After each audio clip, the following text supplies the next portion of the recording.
HistoryNet and Mr. Brass are interviewing medieval scholar Rachel Fulton Brown. Introduce yourself. Introduce myself. Yeah, Me. you. Okay. I'm Professor Rachel Fulton Brown. I teach at the University of Chicago. I've taught there since 1994.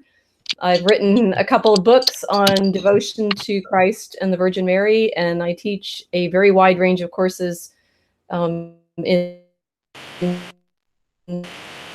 medialization. Anything else? That's good. I was wondering what got you into that particular sort of field.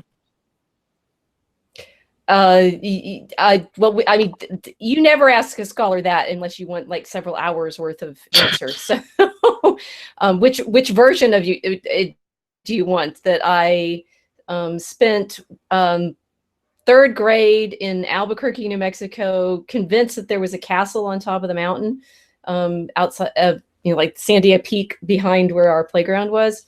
That I went to Europe in high school with a school trip. Some of the teachers took us on and we went to Chartres Cathedral, and it was the most beautiful thing I'd ever seen. So I wanted to know more about it. I had a very good Latin teacher in high school. So when I got to college, I carried on with my language, and I did classical Latin. But there was also a course in medieval Latin, and I started getting interested in, studying more both about medieval history, and I also had very good classes in the study of the Bible, New Testament, Jesus in history. And my work in medieval history is actually, it's like combining all of those different interests, right? It's obviously wanting to understand the history and having a kind of fantasy version that Americans tend to be drawn to, knights and shining armor and stuff. I also read Tolkien when I was 11, so that became part of it. That I was fascinated by the Gothic architecture when I saw it for the first time. I grew up in the Southwest and in Texas, Kentucky. I'd never seen anything like a Gothic cathedral. It was the most beautiful thing I'd ever seen. And because I'm Christian, I was very interested in the history of Christianity, and medieval history seemed to me, for reasons that I can tell you in retrospect were right, but at the time were more like intimations of possibility, that if I wanted to understand Christianity, I needed to understand the Middle Ages. Like, you wrote a book on the Virgin Mary, I recall. How she was understood in the Middle Ages. Two of them, 2 books. Like, are you Catholic? Tell us about that. Well, I am now. I grew up Presbyterian. I was baptized growing up Presbyterian, and I spent most of the time in graduate school, and then for many years here in Chicago, attending Episcopal churches, so Anglican church. But in all of that time, I was doing my work on the devotion to Mary, on the medieval reading of scripture, on the liturgy, on prayer. And when I finished I think maybe you're asking about the second book that I just finished, Mary and the Art of Prayer. When I finished that book, I had gotten myself so deeply into the understanding of Mary and Christ that medieval Christians had, I realized I couldn't stay out of that tradition any longer in my own worship. So I was received into the Catholic Church 2 years ago. Give us a summary of your books. So From Judgment to Passion is the first one, and it's a study of prayer to Christ and the Virgin Mary. Its research focus was on commentaries on the Song of Songs, in which the bride and the bridegroom are read as Mary and Christ. So the sort of love song between Mary and her son. But I had to make sense of those. I had to put them in the context of the liturgical developments, the way in which these texts are used in the song of the church, in the long arc of development of devotion to Christ and his humanity, and in the context of the way in which Mary is understood as being the model for the Christian devotee in responding to Christ in his suffering, in his humanity, right? So that's the from judgment to passion is the arc of that argument. Marrying the Art of Prayer is the more recent book that I just finished a few years ago, and it's on the Office of the Virgin Mary, which is a prayer practice that everyone in medieval Europe who could read would have known, because they used that practice as their primer in learning to read, right? And many people were motivated to want to learn to read in order to say this Office of the Virgin Mary. It's focused, my first book was focused on the Song of Songs. The second book is focused on the Psalms are used to give an idea both of, who the Virgin Mary is, but in the way in which these Psalms are chosen, it's also through praising her, understanding who God is. So what I say is she, the office itself is a way of showing the way in which she frames God, in which she becomes the place where God becomes present. Interesting. Like what is it about what was that? I was going to say that's good. I recall on your discussion with Missing the Mark on nostalgia, where you actually went over the differences between magic and prayer. I actually thought that was pretty interesting, because very much online, there's a lot of people that say that there's really no difference between a miracle and magic. I was wondering what your take was on that.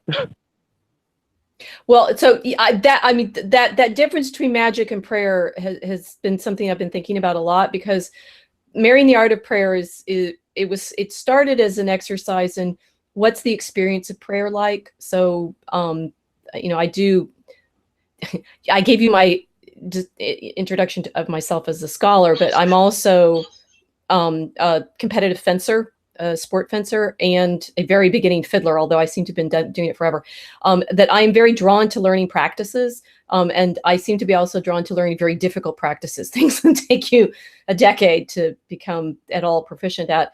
And I was interested in studying the medieval practice of saying the Psalms from a similar perspective, that the people who were expert at saying those prayers were monks and nuns, right? And they say the cycle of Psalms, the full cycle of Psalms once a week if they're Benedictines. These were texts they knew by heart, so that their entire imagination is shaped by the phrases of these texts that they're used to singing day after day after day. And one of the things that scholars in the field tend to say is we can't really explain what that practice was like, right? Because you'd be so immersed in it that you would not, to a certain extent, they're so immersed in it that they never describe it in text, right? Almost nobody in the Middle Ages gives us any description of what they felt like when they were praying, which is the kind of thing that modern people tend to want to know. They think of religion as something you experience primarily, and so they want to, have a sense that prayer is spontaneous and effusive and rapturous and things like that. And they see these practices that are basically repeating the same text over and over and over again. And either they assume it's a kind of hypnotic exercise or a kind of mantra that you sort of empty yourself with, or they just assume it's boring, right? So it's something that's so technical. Who would ever feel anything practicing it? Well, I think both of those are wrong. I think that what we know from the descriptions of the descriptions that we have of medieval prayer, they were very concerned about making it purposeful and intentional, so that you understand the text that you're saying and you focus on them. And I did a paper a while ago on a little device that a late 15th century canon, don't worry about what that is, it's like a monk but not quite, developed for keying the responses he was having to the Psalms to his hand, right? It's the article that I did is called My Psalter Myself, and I can't remember what my subtitle was, an exercise for training the intention in prayer. And the reason that he needed this practice was because otherwise he wouldn't be able to attend to the text properly, right? So that suggests something radically different from just saying a phrase that empties itself, right? Like a mantra. But likewise, people worrying about understanding the text and having some kind of intentional devotion and saying them goes against the modern expectation that these are just boring practices that you'd want to run away from as quickly as you could. So the exercise in Marrying the Art of Prayer was finding a way of, as a modern person, sort of imagining yourself into that practice. How could you get inside what it's like for a medieval Christian to pray the Hours of the Virgin? And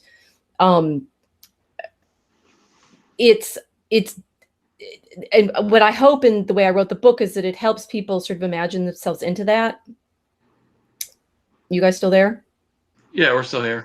Okay. Yeah.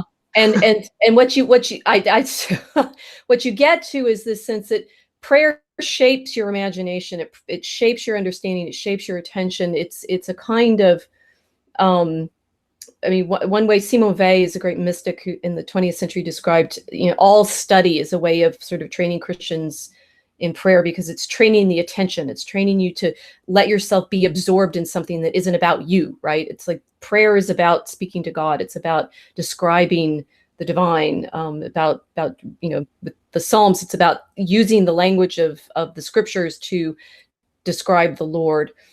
That is very different from magic, because magic is wanting to make stuff happen, right? It's like if you say a prayer, you are focusing yourself onto God and leaving yourself attentive to God. Magic is always about wanting to term for it, because particularly in medieval magic, it's often angel magic, right? Which means a demon, because you're not going to conjure a good angel. Summoning, commanding, binding, and forcing a particular outcome, which is exactly what you do not do in prayer, right? You pray and then let it be God's will, whether it's fulfilled or not. Magic, you want to make the outcome certain, right? So you want to actually control things. And if you want, the sort of extremely powerful, the most powerful image that we have in modern literature for how deadly that is, to want to control, it's Tolkien. It's in the Lord of the Rings, right? The ring, the power of the ring is to control other people's wills. So it's magic in the sense that it is, once you claim it, as Frodo does at the end of the story, to coerce others. And that's what magic wants to do. Magic wants to coerce. Prayer does not. And so worrying about whether or not prayer works is worrying about it as if it should be magic, which is demonic. But haven't you heard that praying is just haven't you heard that praying is just asking God for something and treating God like a wish fairy and having it granted right then and there? Well, those are people who don't understand prayer or God. Yeah, I always just found that sort of funny, where they just think God's like some sort of genie that they can just they just simply rub their hands together. God will just somewhat pop out and grant their wishes. Well, and people are constantly tempted by that, right? We know in antiquity that people wanted to make sure that this for ancient Christians is often the most powerful difference between Christians and pagans, that in pagan worship, you do the sacrifices perfectly, hopefully, because only if you do it perfectly will, it please the gods, or but it's a coercive concern, right? And in Roman pagan sacrifices, if they made a mistake, they'd have to start over, right? Christians recognize that, even in, performing the mass or making the celebration of the sacrifice, there's provision for human frailty always, right? Because it's God that's working through the sacraments. It's not you doing it all perfectly so as to coerce the divine. It's literally the opposite. Yeah, I remember one other funny thing that we get from the Middle Ages is this idea that everyone was stupid because they believed in prayer over going to actual experts, like actual doctors. And that's what made the plague so bad. No, that's just stupid. And that is unfortunately a version of, it's a caricature of the Middle Ages that we get from the Enlightenment. So this is sort of challenging for, whoever counts as conservatives or whatever anybody is anymore. If you're sort of looking to the Enlightenment and the Age of Reason to save modernity, we're looking in the wrong place. Because one of the things that the Enlightenment does is they make a god of reason, right? And in fact, in the French Revolution, that happened explicitly, right? That they develop a cult of reason, and in doing that, they created a caricature of both, their opponents at the time, the church, and therefore the history of the entire church. So that the sort of fantasy version of, oh yes, in the Middle Ages nobody cared about reason. No, that's literally the opposite. That the universities are founded and developed, and Aquinas's great exercise is reasoning through all sorts of difficulties in the faith. And you don't, if you've ever tried to read Aquinas, you cannot pretend that he's not all about reason. Oh, but haven't you heard Aquinas has been debunked by edgy atheist YouTubers? Well, he can't be, because they're not thinking through all of his questions.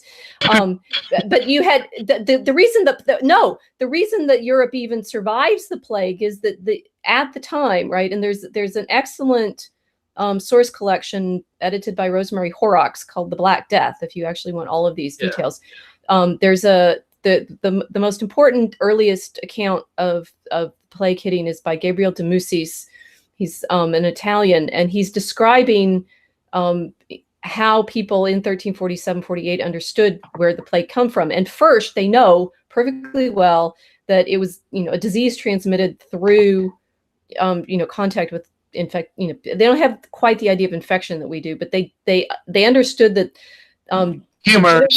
the Genoese got the plague because they were being besieged at Kaffa by the Mongols, and the Mongols were suffering from the plague, and they catapulted dead bodies into the besieged city. And when the Genoese fled, they carried the plague with them, right? So it came from contact in the Black Sea with the people from Asia.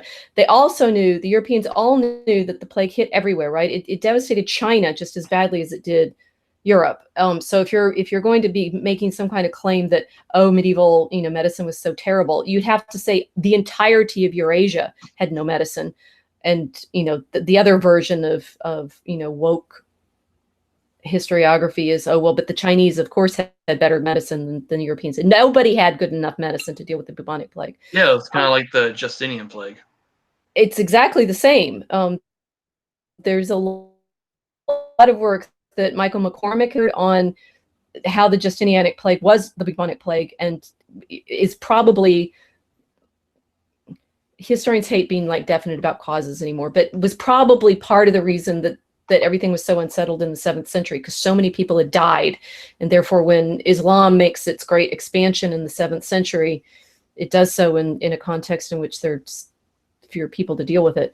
But in the 14th century, when the plague hits, they're perfectly well aware that it's how it got to Europe, that it's hit all of the known world as far as they were concerned.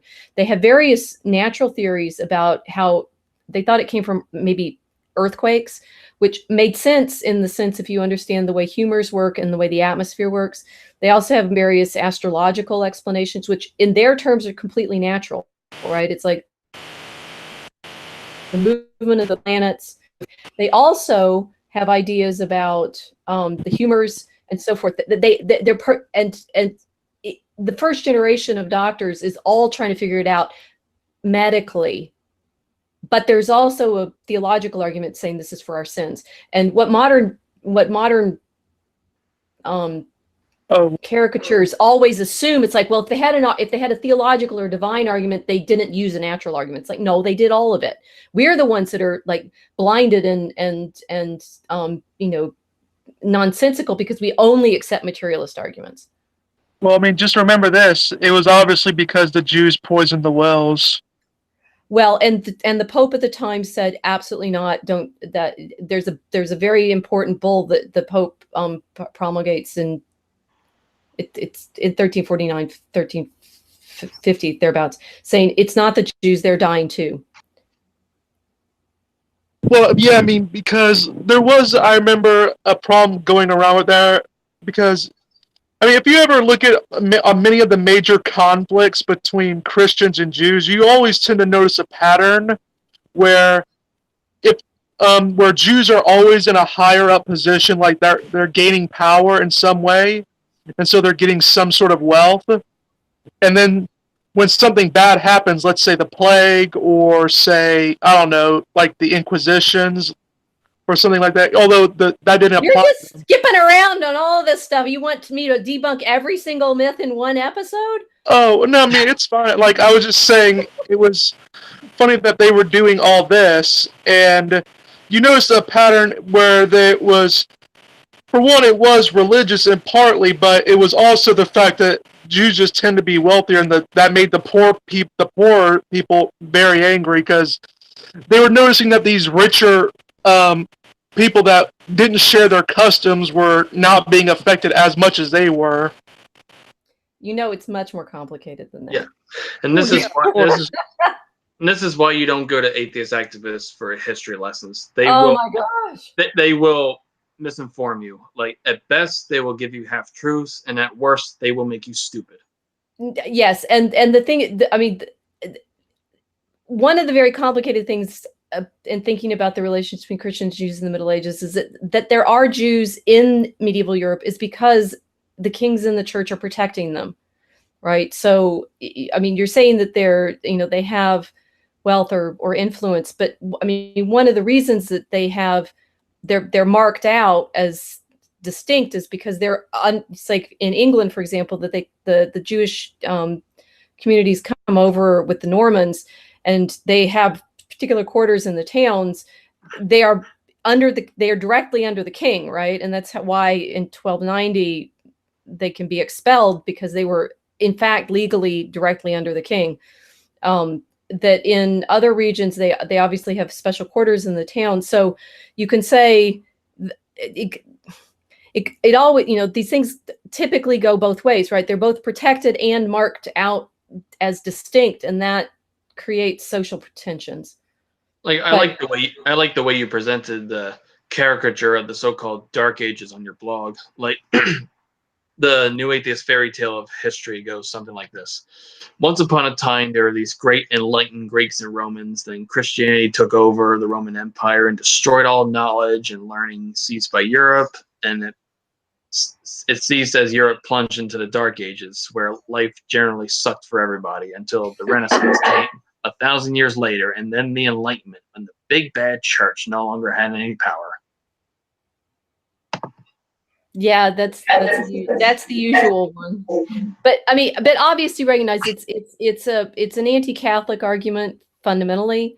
So some parts of it develop in the 16th century with the Protestants, who right, in their own polemic are insisting that the church is not allowing the laity to read the scriptures. Well, I mean, one of the things that I show in my new book, My Mary and the Art of Prayer, is yes, people reading the scriptures, they're reading them for prayer, right? And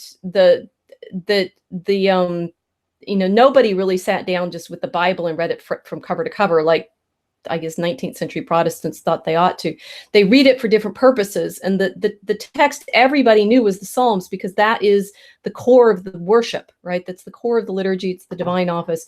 And the text that I'm talking about in Mary and the Art of Prayer, these are texts laid. So, and the other thing that the Protestant argument suggests is, the preaching is not good enough. Well,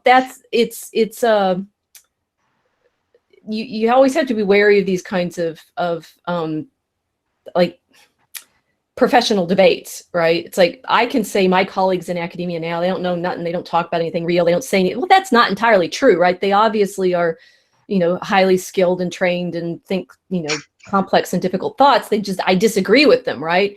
But if you take my blog as the only, it's a polemic, obviously, because I do have a particular perspective on what the better version of things would be, and that that's the way.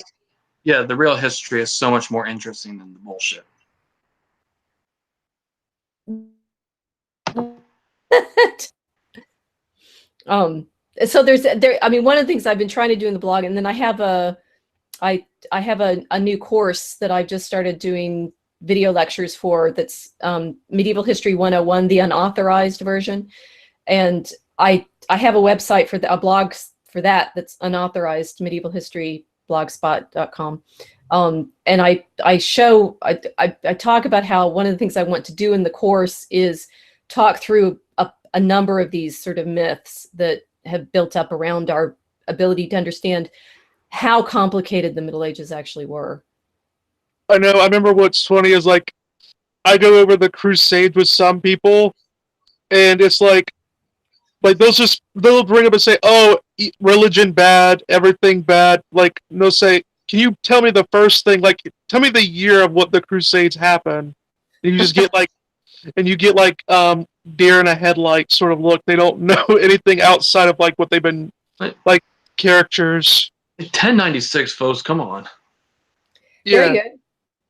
Well, but I mean, it's obviously they're working with the mythology of the past. It's like a reverse nostalgia, I suppose, right? That they're working with a mythology that insulates them from the need to understand how complicated the situation was. I was wondering, like, didn't like the term mythology, like before it became sort of a pejorative, wasn't it just more like of a, like, I still believe like in academia where it's more of just a genre than it is like just saying it's something is false? So it's actually, I'm using it a little bit loosely, I'm afraid, that I to a certain extent, I think now I'm wondering, I would go look up mythology, right? In the 19th century, there's a lot of interest in comparative stories, right? And I did a course this past winter, which also has a blog. I have lots of blogs. This one's called Speculum Aureum, and it was a blog for a course I did on medieval Christian mythology. But that was a bit of a tease because there's an early 20th century Protestant theologian, Rudolf Bultmann, who's very important for saying that Christianity needed to demythologize itself, right? That there's all these elements in Christianity that are mythological and therefore impossible for modern Christians to believe. Things like heaven and hell, and angels, and even the resurrection, right? And that he's using mythology there in that sense of Pejorative. Well, yeah, the stories that religions tell that are based, the creation, the usual, every tradition quote has a creation myth kind of thing, rather than that Christianity has in its stories a description of a spiritual reality that we all can experience if we understand how to attend to it. I say without that story structure, Christianity doesn't make any sense, right? You need to understand what Christianity thinks about heaven. Why do we have this sense that there is another dimension or realm or reality that's somehow we have access to through how, right? And I actually talk a lot in my Marrying the Art of Prayer about the imagery of the temple and the way the temple functions as an analog for heaven in both ancient worship and medieval worship, so that you realize that you're often trying to think about realities metaphorically through the worship practices that people are involved in. But that's more where Tolkien was coming from when he was trying to revive a sense of mythology, fairy story as sort of robust, carrying robust ideas. Most of the time people think about mythology, they think of them as what you're sort of the simplified, not scientific explanations for stuff. And I have a different version of things. Yeah, I remember I believe his name was David Mercanti, who did a book on folk tales and mythologies, where he said basically that like originally mythology was just sort of like a sort of genre, but Christians later on used it as more of a pejorative against pagans and their religions. Okay, so what Bultmann does is basically say, call Christianity's bluff and say you've got it too.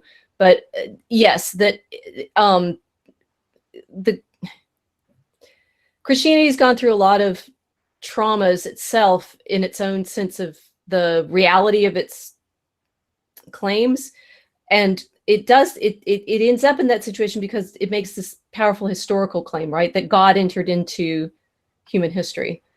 And so if God enters into human history in AD 1, you can't think of the stories about the divine simply as things that happened in non-time or metaphorical or some other, it's like we claim that Jesus historically was God incarnate. That pushes against a lot of categories of reality that, for example, the story, well, I don't know. I mean, the pagans think of their gods as real. They are real. They act in the world, but they don't make any claim of them acting specifically historically in the way Christianity does. So it ends up that's why history and myth end up in tension there. But yeah, they were intertwined. This is as tricky as that nostalgia thing that you guys were asking. Yeah, we asked the big ones here. Good. Yeah, but yeah, I definitely do see that with. But I remember how people get the misconceptions about myths, where they don't people get the ideas that myths are merely just they didn't know the scientific answer to something, so they just made up an answer. Like they were using it to just explain away something that they didn't know about. When many people, I refer back to Mercanti on this, where basically he says that they weren't so much trying to explain what they didn't know, they were trying to put an image on it. They were trying to, let's say, with Poseidon, they wanted, they weren't trying to explain the tides or the ocean or like that. They were trying to give, a solid image to it. Mm. And with the Ares when they marched off to war, and Aphrodite to symbolize love, and so on and so on. It can actually be very beautiful if you actually go, if you don't take ironclad literalism into these things and actually try to appreciate the style that they go for. It can be pretty lovely. Yes, absolutely. I think so. You're thinking about them. They think about them as sort of. Pretending that they're pretending materialism is the only answer is the first gambit there, right? Saying the only reason people need myths is because they don't have the material answers, right? But what people are. We were talking before we started streaming about how that we live in clown world now, right? And I'd say one of the things that makes it feel sort of desperate and completely clownish is we have no transcendent referent for meaning anymore as a culture, right? And so everything just feels utterly absurd. There's nothing that you can, there's no there's no yardstick for things not being right or wrong. It's culture is dying and people are becoming more superficial. Did you hear that? But you could say that. Huh? I said we have Trump. Well, unfortunately, he's a little unpredictable. I mean, you could say he's unpredictable in good ways, right? But he's Trump is not God. Despite evangelicals claiming that God speaks directly to him and he's a representative, even though he's no more of a godly president than I am a priest. No, he's not God. But the thing is, he should, and no earth. This is the problem. We keep thinking about the ancient Romans, right? This is kind of like Reagan back in the day, right? As far as the ancient Romans were concerned, the emperors were divine, right? And that so the Egyptians, right? What Christianity understands is my kingdom is not of this world, right? There's no way that any, human institution, any human being, any, purely material structure is going to carry the divine, except for, I guess the host in the Eucharist. And that any human expecting it to do so is idolatry, and therefore very dangerous. Don't worship Trump or any other person, just Christ. Yeah, I mean, it was always just funny. Like, I remember render unto Caesar what is Caesar. That's it. Yes. Give to God what is God's. I remember like another one that it's actually pretty funny that people, like Americans, I think, take for granted like how much of secularism, like what we call secularism, does have some origins in Christian philosophies such as Augustine and John Calvin. Because I remember, I believe with Augustine, it was I think the Tale of Two Worlds or something like that, or the cities. The two cities. Yeah, where he basically, I believe, laid out like two or three different areas of separating political and spiritual lives, and it was using the New Testament, the Gospels, as a reference point for it. So you're actually right. You're exactly right that the idea of the secular is a completely Christian concept. And I spend a lot of time in my History of European Civilization sections showing them, because it's sort of like the first quarter is always, it's like Christian by, Christianity is always a part of the worldview. It's politics, it's economics, it's culture, it's all of the entire thought structure of the text that we keep reading. Is grounded in Christianity. And so we get to the modern period and they're all like, oh, this is good, we can stop reading about Christianity. I'm like, well, no, because European civilization is so deeply embedded in that vision of reality. Even when you get to where we are now with, I don't know, the EU, whatever it's doing, this secular vision, it's, as I've been saying, it's like, it's the material, it's assuming that the material is the only reality, but it's therefore always with this, it's just earth, not heaven as well. And that's what Augustine's two cities were, the city of God and the city of the world. And if you live only for the city of the world, you have the secular, right? So we're basically living in one of the cities rather than the other one, as Augustine pointed out. But that division is a Christian division, whereas other traditions don't see that separation. They don't necessarily have a sense, like, Buddhism doesn't see the material world as real, right?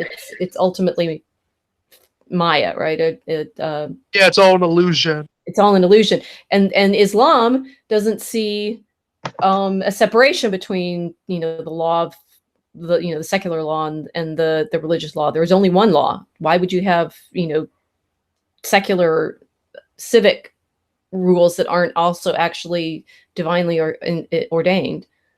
Oh, but haven't you heard the Christians had to steal off the Enlightenment thinkers before they calmed down? You guys hang out with some really ill-informed people. Yeah, sadly, being on the internet a lot will do that to you. Well, somebody's got to do it. This is true, and Christians do need to speak to the world and be able to witness. I remember what's so funny. It's funny when you have people that are just so confident in themselves, but yet know so little. I remember what's funny about, I go on some atheist websites and they'll be making fun of Catholics and the whole Eucharist thing, and they'll make a point about somehow absurd. This is how they don't get it. And I said, have you ever read Aristotle? That might help you out a bit. Like accidents and substances, and they just all of a sudden you just hear them hissing. Like, you're asking me to read? I'm like, this is stuff that the Catholic Church has been figured out for about 1,000 years. Yes, it's. I mean, I can't remember who said it to me, but most people's religious education stops if they have any. It's like religious education goes to like they're 12 or something, right?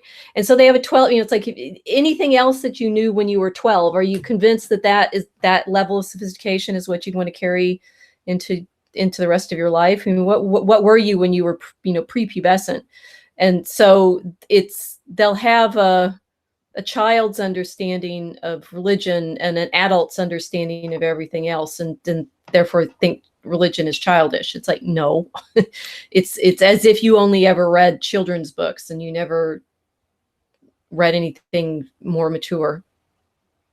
It's basically the psychology of anti-theists in particular. They most of them are former fundagelicals from the South that retain their psychology when they go to their atheism, and they're none the wiser.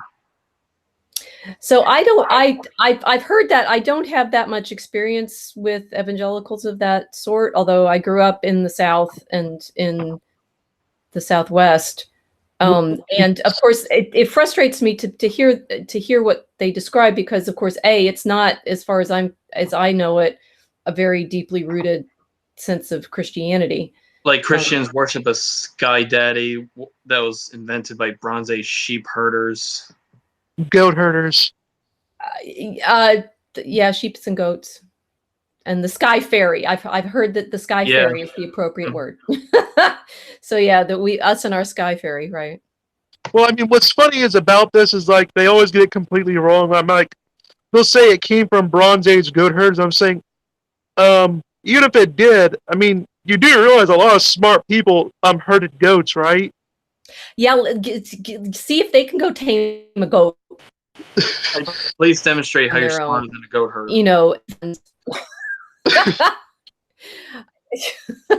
I mean, that's the obvious opposite oddity is we at present sit on tens of thousands of years of civilization and development and ingenuity and invention, and how I've never invented anything.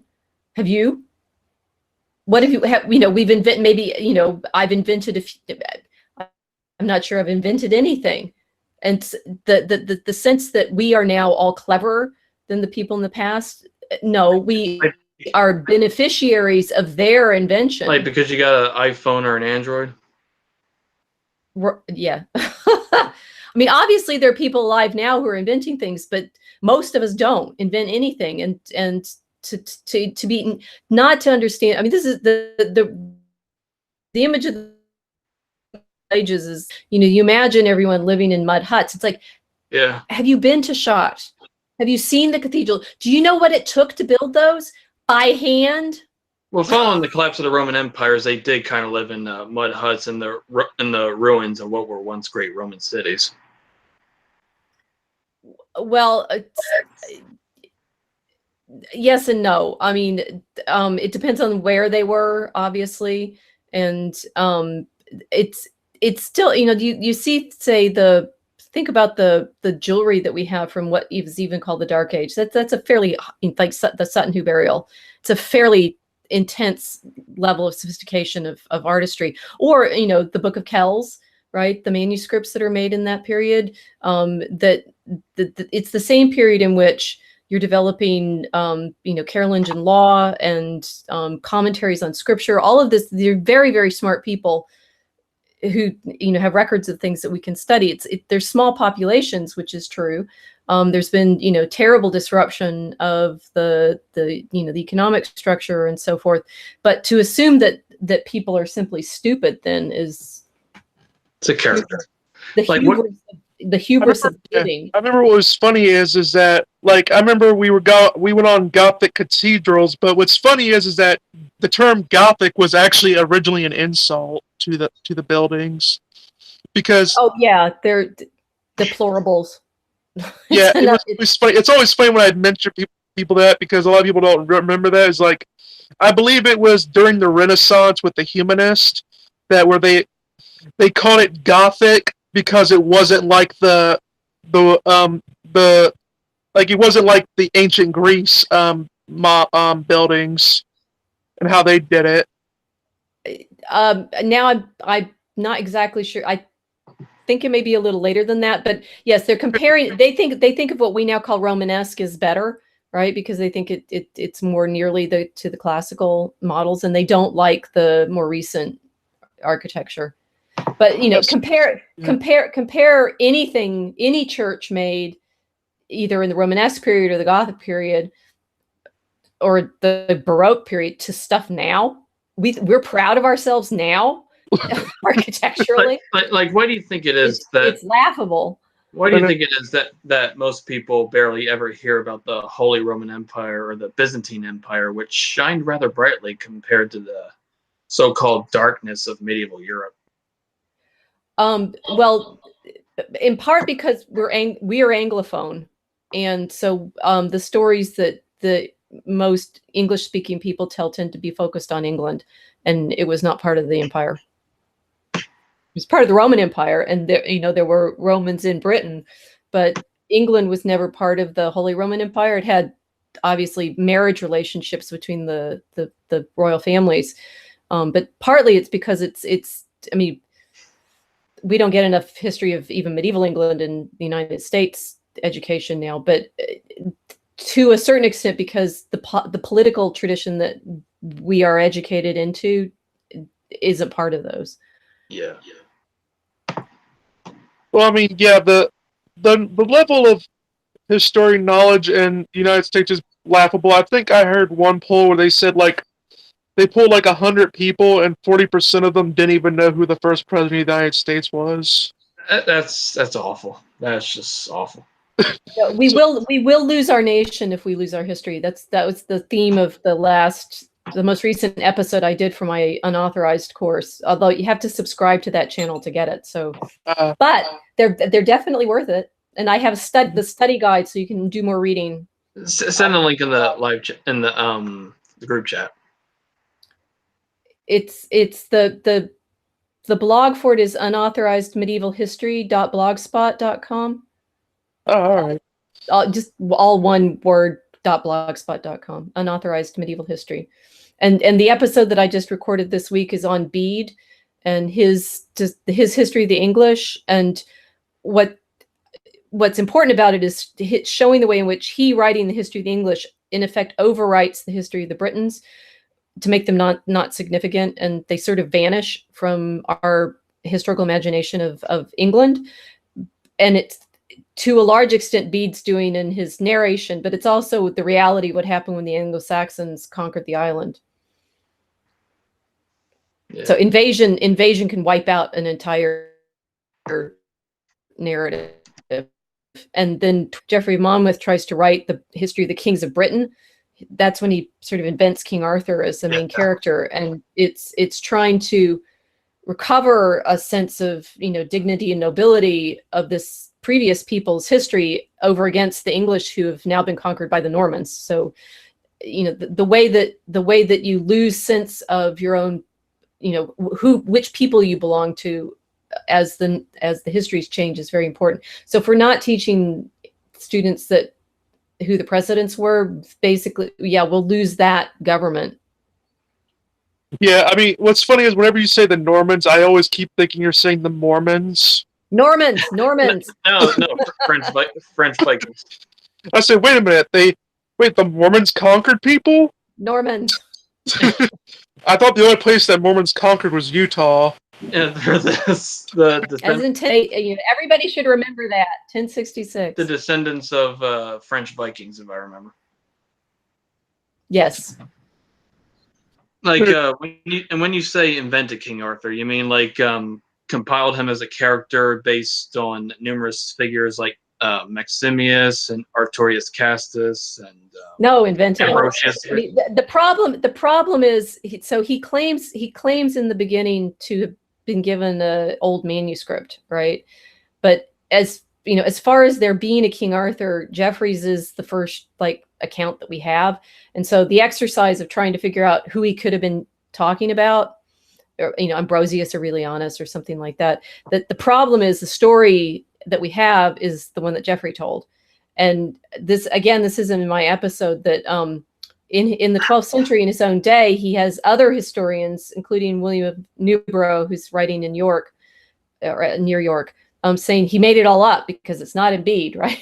So it's the problem of, our dependence for knowing what happened, it depends on the way people told it in the past. And of course, people telling it in the past have their own purposes for creating a sense of, one, just the story arc, but two, the sense of who we are in the telling of the story. Which nation are you talking about? Yeah, like we kind of get the idea that he had fought Rome and then became emperor. That was kind of based on Maximus, maybe. But I don't know who you're talking about. It's not in Gildas. It's Bede only mentions this Ambrosius Aurelianus. It's what happened was the Anglo-Saxons came in and wiped out the British, or pushed them into Wales. Also, I found somewhere that the Knights of the Round Table may have been based on Charlemagne's paladins. It's Geoffrey of Monmouth. Yeah. Geoffrey. Yeah, came up with a pretty good story though. Yeah. His version of Arthur is actually less interesting than the later ones. So yeah, I mean, you get it retold and improved and elaborated. It's a character that developed over the ages. It did, but I do a course on medieval England, and we read Bede and Geoffrey, but we also read Michael Wood has an excellent book on In Search of England, and he has a good chapter on the sort of exercise in trying to find Arthur. And it's interesting that even Arthur is British, right? The whole point of it is he's not English, so that the English spend the rest of their history trying to find this British king is kind of entertaining. Romano-British, to be specific. He's imaginary. Yeah. And don't you be telling me otherwise. I came across your appearance on Missing the Mark when you're on his channel, and you were talking about movies set in the medieval period. What would be your favorites? Knight's Tale is brilliant, and partly because it's purposefully anachronistic. Also, because it's a sport film, and I'm a fencer, and so I love the sort of psychology of how they get into winning the joust. And they did decent research on sort of what the competitions would be like, although technically what they're doing is it's late 15th century if you have the tilts and things like that. Like when you think of it as time compression, you can have more fun with it. Yeah, no, so Knight's Tale is one of my favorites. Most of the other films that I could think, Monty Python is actually very funny because their satire is brilliant, and they did know their medieval history perfectly. So the most significant thing that happens in Monty Python and the Holy Grail is at the end when the knights are supposed to be charging, and they don't have any horses, right? So they're just going to run down the hill. They got arrested by the police. The police come in, right? And that is in fact the way things change, right? You have, by the later Middle Ages, you have, sort of basically city militia taking over, and there is the police are the city's military force, right? So it's a good joke on the end of the Middle Ages, right? That they all get arrested. We're like that's how it ended, really? Yeah, with urbanization. But the thing is, the urbanization is happening over the course of the Middle Ages. So that's my other thing. So you see the Gothic cathedrals, and they're very beautiful, and they're amazingly well built. If you actually could see medieval towns, you go to Bruges or York. These are sophisticated cities, right? They're small in comparison to modern cities, obviously, but they are they're magnificent structures of the time, and you'd say, how does anyone get the image of the Middle Ages as backward, right? It's like, which period are you thinking of? Yeah. I mean, the Middle Ages had much advancements, like let's say in horseshoes. They made great advancements in terms of transportation. That was a big thing that I learned first when I was going into my series on the Middle Ages. Mm-hmm. They were, they made great strides in that the entire time when it came to things in mathematics and basically like in transportation, like with horseshoes. They were, yeah, I mean, they were really getting up there with that's why I think I don't get. That's why a lot of historians don't even call it the Dark Ages, really.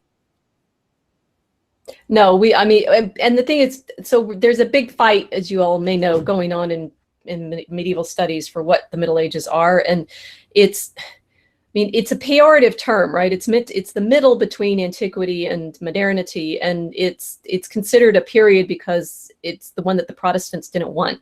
So they see antiquity as the pure church, and they see the modern period as the recovery, and the Middle Ages are just the papal period where they want to forget and yeah, that's another myth that it was all corrupt.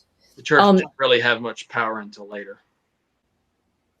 We do not have time to go into all that, but it's a description of a European periodization, right? And many of my colleagues in medieval studies now have become interested in what they call the global Middle Ages, which I teach a course on medieval travelers, which was the very first course I ever designed as a graduate student back in the early 90s, because I was interested in the way in which Europeans describe the rest of Eurasia, because that has deep effects on how they think about what they're going to find when Columbus goes the other way. He's looking for Asia, right? He's looking for the Khan. He's looking. He thinks he's finding the Indies, and yet calling other regions of Eurasia medieval.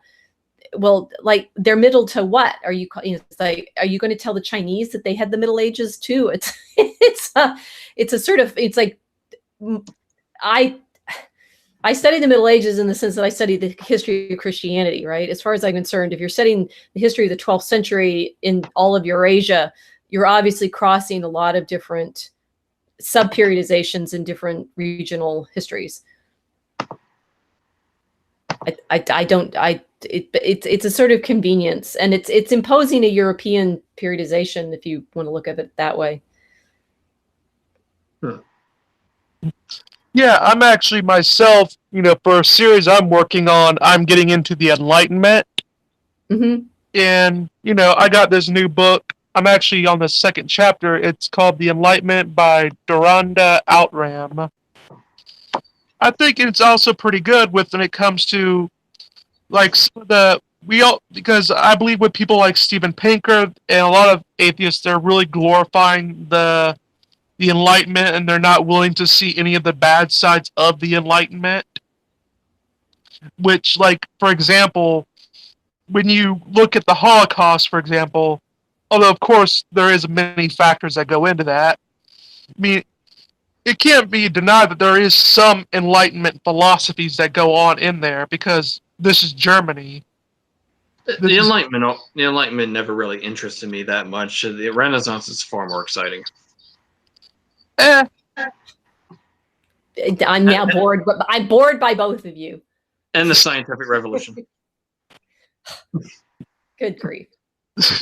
Well, what I tend to tell my students, and this is a serious joke, right? Is when does modern history begin? Somewhere between the near the end of the 18th century with the French Revolution up until the Industrial Revolution and so on. Trick. It begins with the invention of writing. I mean, if you think about how much time we're actually talking about in history, it's like 5,000 or 6,000 years. It's not very much, right?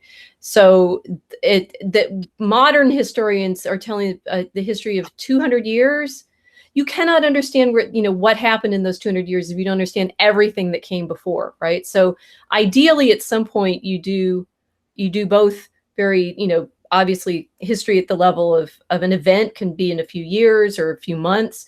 History in, sort of a cultural change might be several hundred years, but history should be something that you're always thinking about on all of those different timescales. And there was a school of history in the early 20th century in France, which was Marxist leaning in certain ways that I don't fully appreciate, but the Annales school, right? And their great vocabulary was talking about the longue durée, the history that takes place over, sort of geographical time, right? And the kinds of changes that only take place as the landscape changes or not.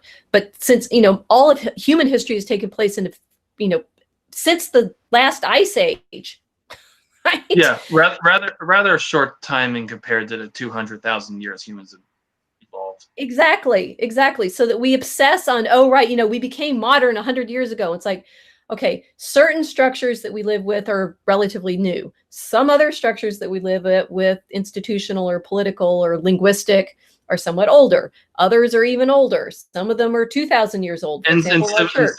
And civilization itself came about in young Earth creationist time, the beginning of the world. Well, that'll fit. It's the invention of cities at all is just astonishing, right? It's like art. I read I did some reading some years ago in sort of evolutionary psychology because I was interested.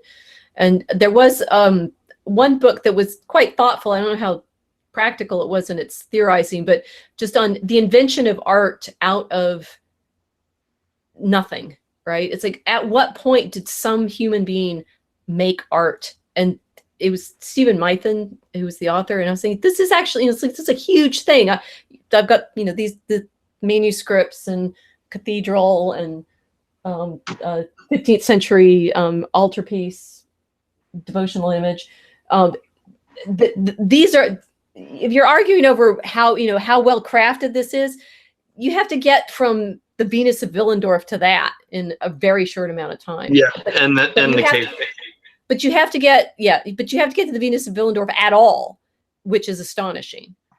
Do you take that as the first representation, one of the first representations of God, or just women that Cro-Magnon just carved out of to represent women? I mean, that's why history begins. That's why writing is so important. It's the first evidence that we have of people's thoughts. Otherwise, you're making stuff up. In interpreting their cave paintings on the walls and stuff like right, that. And you have no idea. Okay. I mean, figuring out what things mean without written pointers. We're nearing Q&A time. You got any more questions, Brass? No, I'm pretty good. I actually liked going over a bunch of history. That's our thing here. Yep. Okay. Read from the live chat for a while.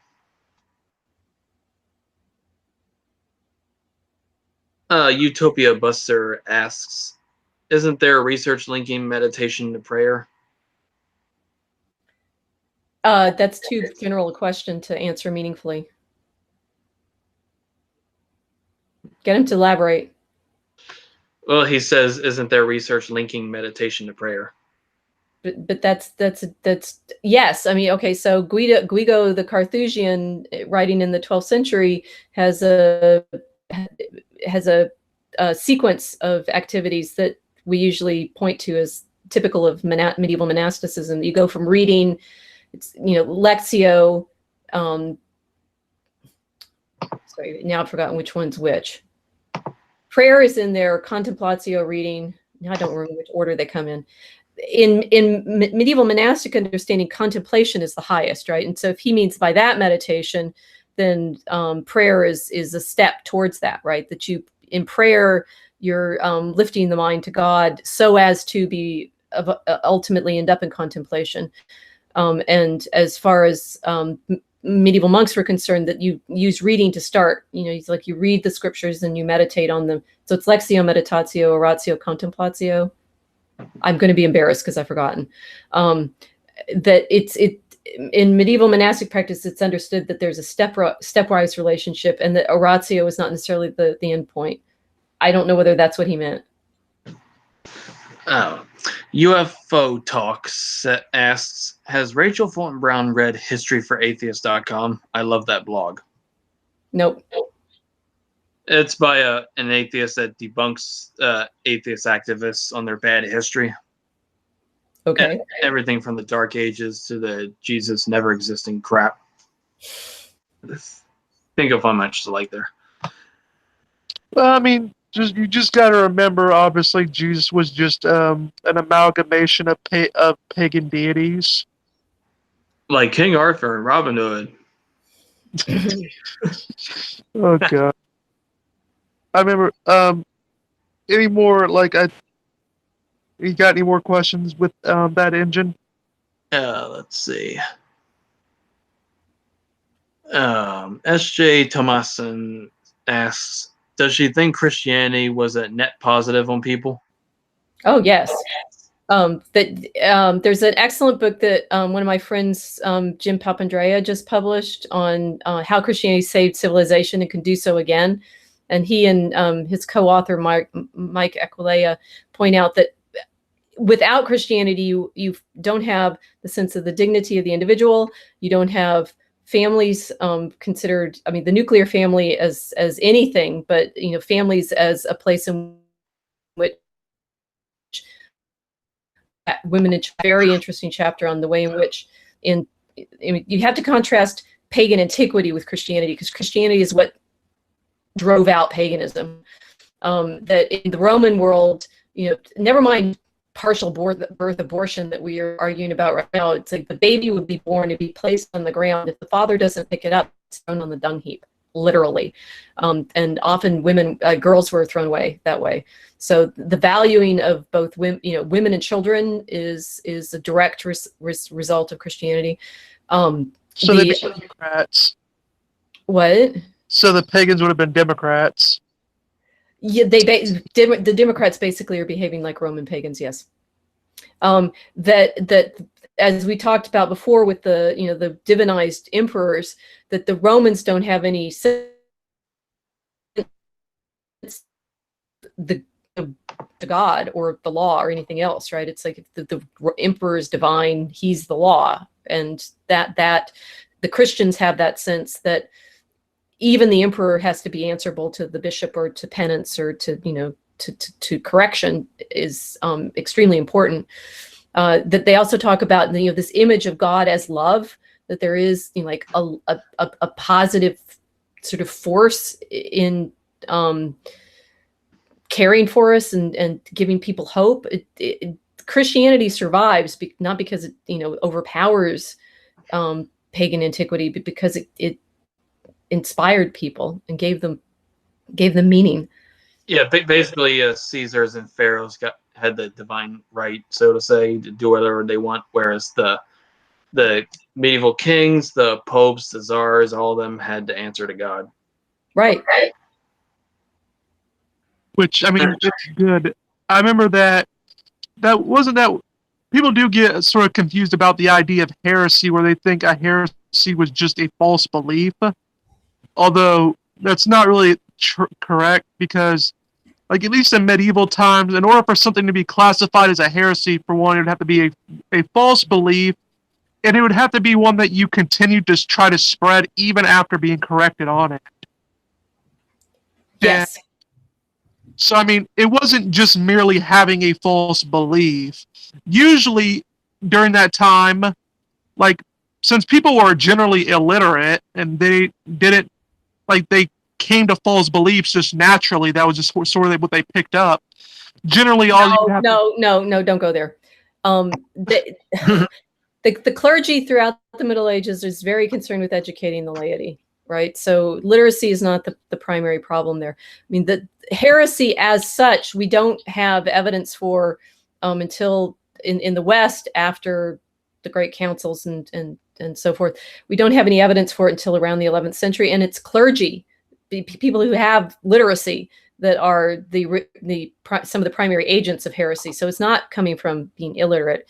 The prime heresy in the 12th and 13th century is Catharism, which is, as far as, okay, my colleagues are in a kind of debate about whether it existed or not. They sometimes think that they invents it in order to have an opponent, but insofar as it does seem to have existed and not just be a political concern, it's an anti-material belief that all creation is evil, right? It's creation of the evil God, and it's best to be dead, and therefore the sort of purity, the concern for purity, is quite powerful. you mentioned the Inquisition, which is the subject of most people's fantasies. That Thomas Madden at St. Louis University has done some really excellent articles on the Spanish Inquisition, pointing out that if you wanted a fair trial for anything, you were much better off if you were brought before the Inquisition. Oh, funny! Like I actually in my civic courts. I read his book on it. Good. And I actually based some of my series on his work. Funny enough, I actually managed to get into contact with him and get some clarification. Oh, he's a good guy. He's very good. So, but the earlier Inquisition, the one that Dominicans helped staff in the 13th century, the point is they go around and question people, right? It's like the Dominicans were founded as a preaching order to help instruct people better. So the argument that heresy arises because people are ignorant, in fact, it's more often the reverse, that it arises when people like John Wycliffe, who's one of the famous English heretics, read the scriptures more carefully and decide that they know better how to interpret them than the tradition has. Mm-hmm. The Protestants, for example. Oh yeah, I mean, that the biggest heresies to the Catholics at the time. That'll partially answer their question as to why the big bad church kept the Bible hidden away from ordinary people to prevent atheists when reading it. They didn't. A, they didn't, and B, it's the people reading this, who are highly literate, like Luther, that create a lot of the problems. What do you make of Luther as a Catholic? What? What do you make of Luther as a Catholic? He was an overly scrupulous monk. He wanted to be he wanted to be perfect, and he found it. This is not entirely my reading. He found it an enormous faith alone was necessary, because he tried to. He's sort of magical in his practice, right? That he would try to be the most perfect monk, and his confessor Staupitz kept, famously said, stop coming to me with all these, peccadillos, come back with something real. That Luther would just he's sort of obsessively perfectionist. So he flipped over to the other side with his insight that it's faith alone. Okay. S.J. Thomason asks, does she think capitalism has benefited modern societies? I think the Industrial Revolution has had both beneficial and unintended consequences. Is that what you mean? I don't know.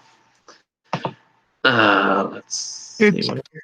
Well, you just have to remember. You just have to remember Jesus was a socialist.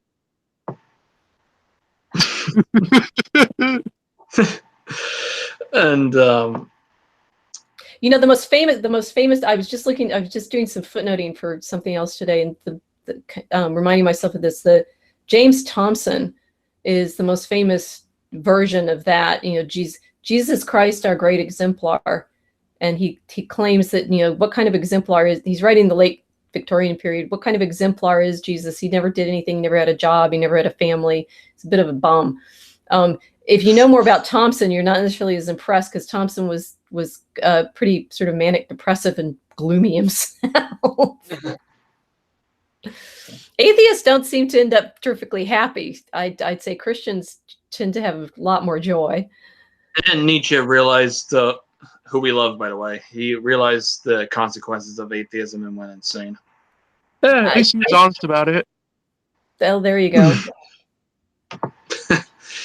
Just joking to our sober-minded atheist friends out there. Utopia Buster says, I don't think Roman pagans had difficulty identifying sex differences. They have. They have the idea of hermaphrodites are real, right? There are actually people that are hermaphrodites. There's certainly, you'd be surprised, right? Of course, they practice a lot of homosexuality, sodomy. Yeah, in Greece they bugger little boys. Yeah. I could make a joke there, but I'm not going to. Let's not go ahead. It's a politically incorrect channel. No. Okay. Um,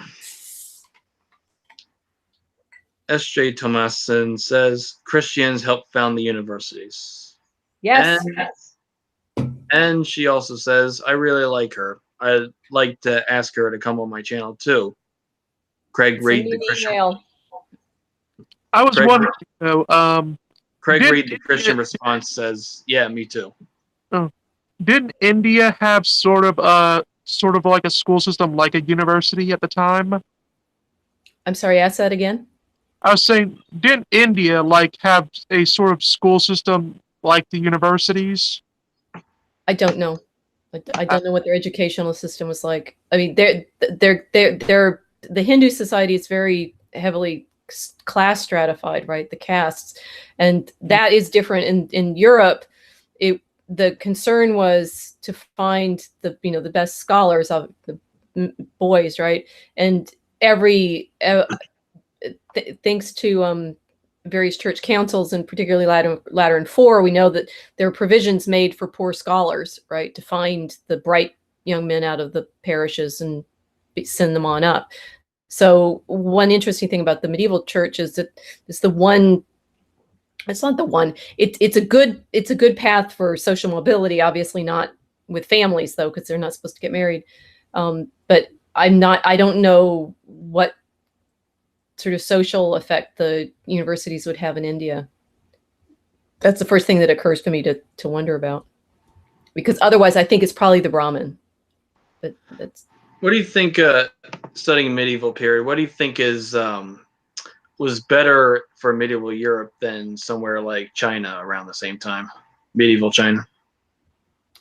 Well, when Marco Polo, when in the 13th century the Christians are able to travel across Asia, they're very impressed with China, right? That they say there's so many people there, it's so heavily populated. They're amazed, and it has great cities. That's the memory of China in the 13th century is what drove Columbus in the late 15th, early 16th century, right? That they're looking for the riches of the East. So Europe is very conscious of itself as not the center of civilization. Well, I mean, just remember, man, Marco Polo never really went to China. He never mentioned the Great Wall Or Oh, chopsticks. or right, but that's because he's with them. He's serving a Mongol Khan, so he's not going to mention the things that the Chinese themselves use. yeah. I mean, there was actually a book on that it basically had the question of did Marco Polo actually go to China? I know the answer to that. Yes. Also, apparently, he also introduced pasta and ice cream to Italy. Well, yes, I still believe that. I don't know whether it's true or not. Also about Columbus. What do you make about him? You get two totally different stories. You get the visionary hero who discovered America, then you get the genocidal maniac and slave owner. The one I tend to concentrate on is the fiction that Washington Irving creates of him as confounding the doctors at Salamanca with his courage and mathematical knowledge, when in fact he was bad at math and just got lucky. And to his dying day, he thought he landed in India or right. And Japan, but the only reason that he had so much trouble convincing anybody that it was possible is he calculated the size of the Earth and also the extent of Asia, so he thought the journey wouldn't be that long. That there was America to run into was really lucky for him, because it was otherwise a pretty far trip. Well, I mean, technically, like people say that he never landed in America. I mean, technically, he did land in Puerto Rico. I don't care about that. And Haiti and San Salvador and Costa Rica. So, right. I mean, we bounced around on a lot of topics here. One of the things that obviously happens after the Black Death is the European population that was most easily affected by it all dies. And so by the end of the 15th century, when Columbus sails, you have a European population that's been battered by diseases for centuries from all of Eurasia. And the great devastation that the Europeans bring when they land in the New World is the diseases. And it was the contributions the Neanderthals have in our immune system that helped us withstand the Justinian and Black Plagues. Well, half the population died. Yeah, but those with a higher concentration of such DNA survived. Yeah, but that's pretty long after the Neanderthals. Yeah. This is part of our immune system in general. That, yeah. Right, but the populations had been stressed by all of those diseases for generations and generations, and the ones that were in the Americas, having left Eurasia, but sometime before that. Yeah. Although yeah. So I don't know. Anyway, I'm getting a little tired. Okay, we got two more questions. Okay.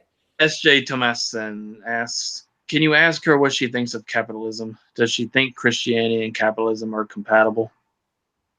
So I haven't been thinking actively about capitalism for a little bit, but I was reading Georgia McCloskey's books and was greatly taken with them, and the sense that the bourgeoisie need particular virtues, and insofar as we think of as capitalism as virtuous, I'm sympathetic to McCloskey's argument. I think the strongest sort of Christian argument is George Gilder's in Wealth and Poverty, where he talks about if you want to be successful in capitalism in the sense of innovative and making things that people want to buy, you have to be able to think about the other. You have to be able to think about things people want or would like to have in their lives. If you're simply selfish, you don't get anything, right? So, for example, if you want to do a podcast that people are going to listen to, and maybe give you some kind of income from, you have to do it so that they enjoy it. You have to make something that people actually want. And it's curious that we think of capitalism as forcing people to want things that they don't really want. Most of what we spend our income on is housewares, domestic architecture, plumbing, electricity, right? And the best book for that is Bill Bryson's book on the home. If you want to know whether the Industrial Revolution ever did anything for you, read Bryson on your house. And then you'll realize that mainly what the Industrial Revolution brings is clothing and houses. Okay, last question from Craig Reed, the Christian Response. Did she see the Seventh Seal, Ingmar Bergman? I haven't in a long time. I don't remember it very well. Okay. Death, chess. But I should watch it again. Okay. Well, she'll be wrapping up. Any closing thoughts and where the dear audience can find you? So they can find me as Professor Rachel Fulton Brown on my homepage. And if you're hungry for more reading lists, I have syllabi for all of my courses posted there, all the ones that I've taught at the University of Chicago. I have my new online course, unauthorized medieval history.blogspot.com. And I have more reading lists there and episode guides for the videos if you're curious about what I've been talking about.